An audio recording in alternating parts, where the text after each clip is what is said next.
ಇಂದು ಗದಗ ಜಿಲ್ಲೆಯ ಗಜೇಂದ್ರಗಡ ತಾಲೂಕಿನ ನರೇಗಲ್ ನಗರದಲ್ಲಿ ಅಂಧ ಅನಾಥರ ಆಶಾ ಕಿರಣ ಡಾಕ್ಟರ್ ಪಂಡಿತ್ ಪುಟ್ಟರಾಜು ಗವಾಯಿಗಳ 112ನೇ ಜನ್ಮ ದಿನೋತ್ಸವದ ಅಂಗವಾಗಿ ಮಹಾ ಅನ್ನಪ್ರಸಾದ ಕಾರ್ಯಕ್ರಮ ಮಾಡಲಾಯಿತು. ದಿವ್ಯ ಸ್ವಾಮಿಧ್ಯಾಯವನ್ನು ಸಿದ್ದನಗೊಳದ ಧರ್ಮಾಧಿಕಾರಿ ಡಾಕ್ಟರ್ ಶಿವಕುಮಾರ್ ಮಹಾಸ್ವಾಮಿಗಳು ಹಾಗೂ ಅಬ್ಬಿಗೆರೆಯ ಮುಗಳಗೋಡು ಮಠದ ಡಾಕ್ಟರ್ ಬಸವರಾಜ ಮಹಾಸ್ವಾಮಿಗಳು ವಹಿಸಿಕೊಂಡಿದ್ದರು. ಉದ್ಘಾಟಕರಾಗಿ ಗಜೇಂದ್ರಗಡ ತಾಲೂಕು ತಹಶೀಲ್ದಾರರಾದ ಸನ್ಮಾನ್ಯ ಶ್ರೀ ಕಿರಣ್ ಕುಮಾರ್ ಕುಲಕರ್ಣಿ ಅವರು ಅಧ್ಯಕ್ಷತೆಯನ್ನು, ಹನುಮಂತಪ್ಪ ಎಚ್ ಅಬ್ಬಿಗೆರೆ ಜಿಲ್ಲಾಧ್ಯಕ್ಷರು, ಕರ್ನಾಟಕ ರಕ್ಷಣಾ ವೇದಿಕೆ ಗದಗ್ ನಮ್ಮ ಊರಿನ ಮಾಜಿ ಪಟ್ಟಣ ಪಂಚಾಯಿತಿ ಅಧ್ಯಕ್ಷರು, ಸದಸ್ಯರು, ಹಿರಿಯರು ವೇದಿಕೆಯಲ್ಲಿ ಇದ್ದರು. ರಿಪೋರ್ಟರ್ ಶಿವಸಂಗ್ರಿಯ, ಶಾಂತಯ್ಯನ ಮಠ.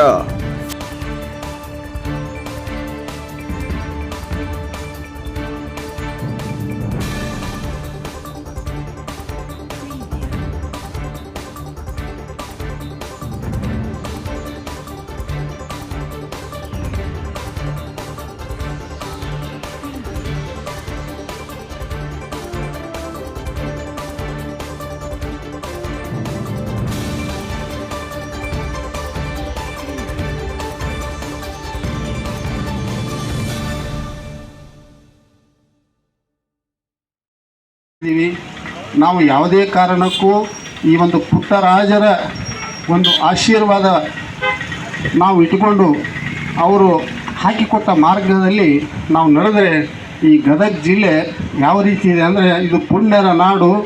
ಇದು ಹೆಂಗೆ ಹೇಳಬೇಕಂತ ಅರ್ಥ ಆಗ್ತಾ ಇಲ್ಲ. ಯಾಕಂದರೆ ಇದರಲ್ಲಿ ಗದಗ ಜಿಲ್ಲೆಯಲ್ಲಿ ಹಲವಾರು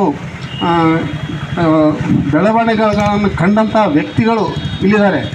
ಹೀಗಾಗಿ ಇಲ್ಲಿಂದ ವಿಧಾನಸಭೆಯವರೆಗೂ ಬಂಡಿಯನ್ನು ತೆಗೆದುಕೊಂಡು ಹೋದಂಥ ಅಂದಿನ ಶಾಸಕರು ಯಾರಾದರೂ ಇದ್ದರೆ ಅವರು ಈ ಗಜೇಂದ್ರಗಡ ತಾಲೂಕಿನವರು ಅಂತ ನಾನು ಹೇಳಲಿಕ್ಕೆ ಇಷ್ಟಪಡ್ತೀನಿ ಈ ಸಂದರ್ಭದಲ್ಲಿ.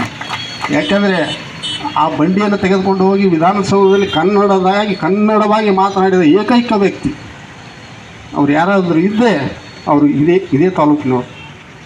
ಹಾಗಾಗಿ ನನ್ನ ಪುಣ್ಯ ಏನೋ ಗೊತ್ತಿಲ್ಲ.